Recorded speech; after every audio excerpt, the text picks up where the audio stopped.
এইভাবে আমি আনতে খাই, তাও খাই না। আবার খুব কষ্ট, সব বয় বানো, আবার বয় নাও। 107 বছর বয়সেও নিজের জন্য রান্না করতে হচ্ছে নিজেকেই। অসহায় এই বৃদ্ধার পাশে নেই পরিবারের কেউ। তবে জীবনের এই শেষ সময় এসেও কারোর প্রতি কোনো অভিযোগ রাখেননি মনে।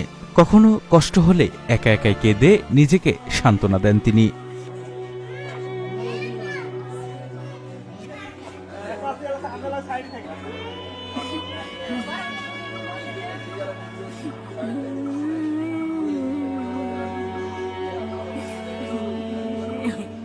স্বামী পাবেই আছে না, জোয়ান বয়সে মরে গেছে।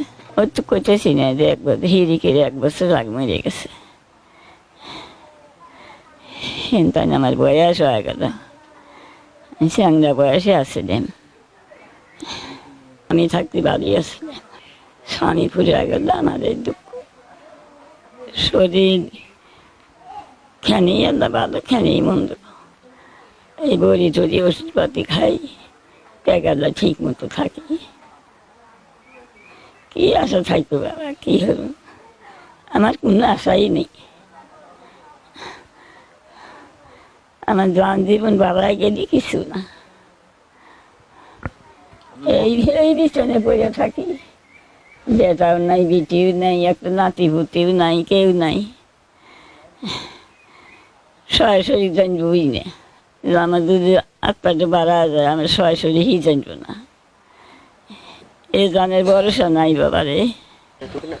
70 দশকে স্বামী মারা যাবার পর 6 সন্তান নিয়ে জীবনযুদ্ধে টিকে গেলেও সন্তানেরা মানুষ হবার পর যার যার মতো ফেলে গেছেন অসহায় এই ডালিম খাতুনকে।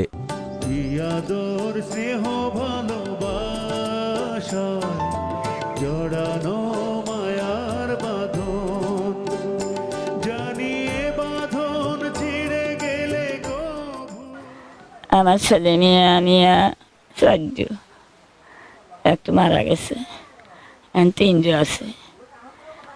আর ছেলে একটা আছে, বহু দূর তো আসতে যে 1 বছর আগে, এই জন্য আসে না। তারা যদি না থাকে, আসে না, আসে তো কি আমার কিছু করার নেই। আমাকে আল্লাহ থুয়ে টাকারে যদি ভালোই থাকে, ভালো না ঠেলে কি থাকে।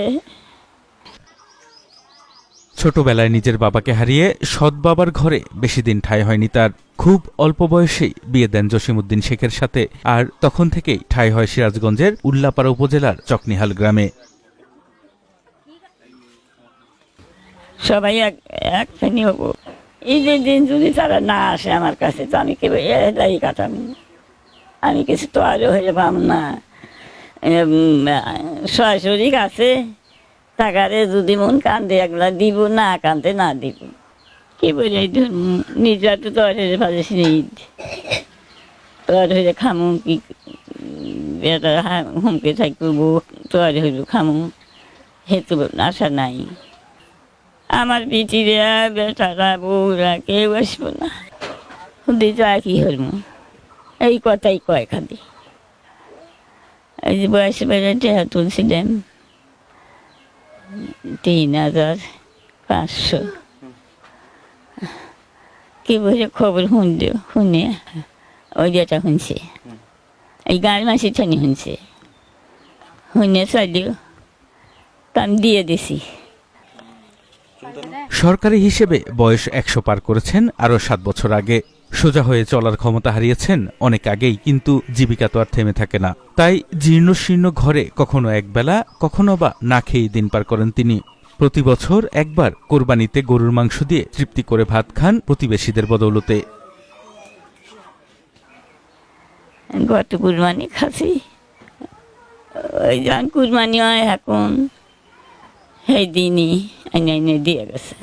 এই বাড়ি বাড়ি সব গরু কুরবানি দিচ্ছে, তো একটুখানি হয়ে হয়ে এনে এনে দিয়ে গেছে। পাক করছি, এখন পাক আনতেও খাচ্ছি না, পরে আর কোনে পাম। এবার মনে হয় সামনে কুরবানি আসতেছে, তো মনে হয় আশা করে খাইয়ে পাবো। আর যদি আল্লাহ না খেয়ে দেয় তো দইলে বাবারে চাই আমি কি করবো, কষ্টের কথা মনে কষ্টই, জীবন ভরা কষ্টই। স্বামী থাকতে এত কষ্ট আসছিল না, স্বামী মরে গেল আর আমার এত কষ্ট। 6টা ছাদ দিয়ে মরে গেল, এই 6টা ছাদ নিয়ে এত মুখে ভরে খুব খাটনি হচ্ছি। 6টা ছাদ দিয়ে মরে গেল, 4 বিটি 2 বেটা। ডালিম খাতুনের এখন এমন ভাগ্য যে মারা গেলে নিজের আপন মানুষের কাঁধে চড়ে কবরে যেতে পারবেন কিনা তাও তার অজানা। আরিফুর রহমান,